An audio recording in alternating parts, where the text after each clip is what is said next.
Signore e signori, gentili lettori di Mentisommerse.it, amici di Talk Conrad, un cordiale benvenuto da Corrado Parlati. Siamo in compagnia di Dario Sansone. Ciao a tutti, Dario. ciao. Allora Dario, innanzitutto partiamo dall'ultimo brano che hai composto in tempi pandemici, Adusova. Ok. È un brano in cui parli del senso di costrizione che ti ha dato questo periodo e anche di quanto sia un tempo duro per chi vive di poesia. Quali sono le principali riflessioni che ti ha lasciato questo periodo? Ma in realtà quella canzone è una canzone che non riesce a dare risposte, ma vuole instillare le domande nell'ascoltatore. Quello che mi ha lasciato la pandemia penso che sia una cosa condivisa, il fatto che non sapi mai niente, tutto quello che ci gira intorno, e quindi ti senti un po' più piccolo delle aspettative che avevi nei riguardi anche del tuo pensiero e del pensiero della comunità in generale. Però questa è una cosa che come sempre va affrontata e combattuta e non bisogna assolutamente lasciarsi trascinare in giù, perché adesso è il momento più duro, perché tra poco capiremo effettivamente i danni sociali e economici che questa pandemia ha portato. Ancora non è successa secondo me il momento più tosto, ancora deve arrivare. E hai composto anche una splendida versione in napoletano della Mano de Dios, A Mano de Dios. Com'è nato il tuo rapporto con l'artista che ha scritto originariamente questa canzone e soprattutto cosa ha rappresentato per te una figura come quella di Diego Armando Maradona? Che domanda, parte da Maradona, che è stato l'eroe della mia infanzia, perché io ero la figurina più preziosa della classe quando stavo alle elementari, ed era anche quello che è riuscito a, come si dice alle mie parti, a luaipare la faccia ad un'intera città, ma non solo, penso al sud intero, perché erano anni in cui c'era una profonda spaccatura, ancora più profonda di quella che c'è oggi, tra nord e sud, tra un nord ricco e industrializzato e un sud povero e in difficoltà post terremoto. Quindi per noi è stato un eroe, al di là delle cronache poi umane, perché la difficoltà di far coesistere quello che è stato per le persone in generale un dio e un essere umano è la cosa più complessa che può esserci quando sei un mito assoluta, all'altezza. Invece il rapporto con Romero, con Alejandro, è successo perché ha ascoltato la versione napoletana, ci siamo sentiti, è stato fantastico, e abbiamo proposto anche di fare un'iniziativa sociale intorno a questa canzone, a questa versione,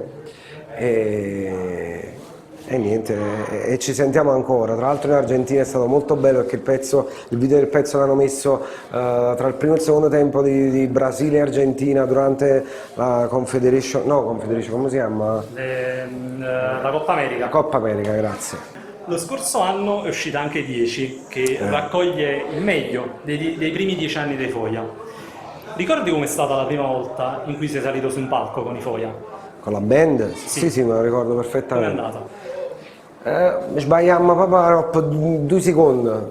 Gianni, il batterista, si accappottava, non lo dite. E suonammo La Notte Bianca a Largo Baracca, ricordo che era il 2006. Quindi ricordo che era anche strano, perché era un momento in cui non si scriveva in lingua napoletana nell'underground, eravamo abbastanza tutti anglofoni, io no evidentemente, oppure legati alla lingua italiana, e tutti dicevano ma cata Fausto napolitana, sì, e poi dopo tutti quanti hanno iniziato a cantare napolitana, pure chi le cantava in inglese. Assolutamente.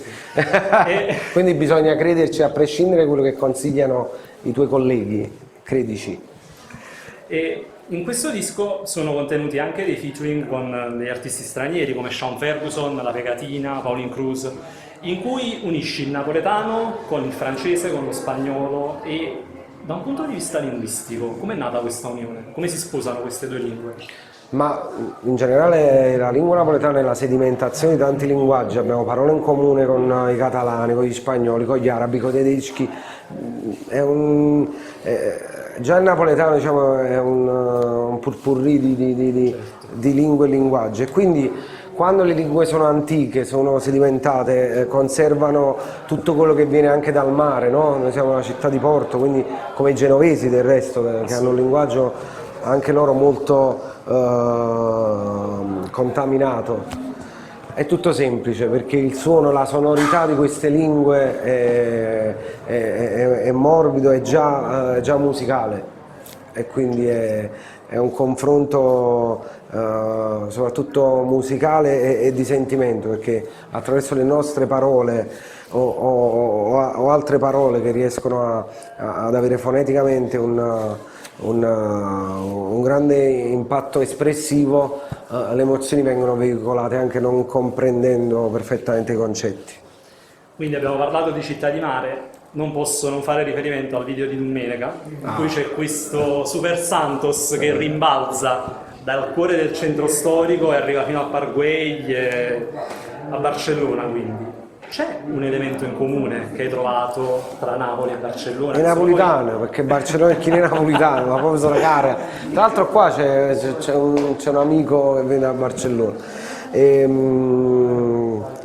Sì, sicuramente abbiamo tante cose in comune, come siamo popoli caldi, e poi questa apertura verso il mare ci rende simili sicuramente. Poi ti ripeto, è una colonia comunque, tra poco ce la mandano. Dario, ti ringrazio, sei stato Grazie a te. gentilissimo e ti faccio i Alla complimenti prossima. ancora per il brano su Grazie. Diego. Ciao a tutti.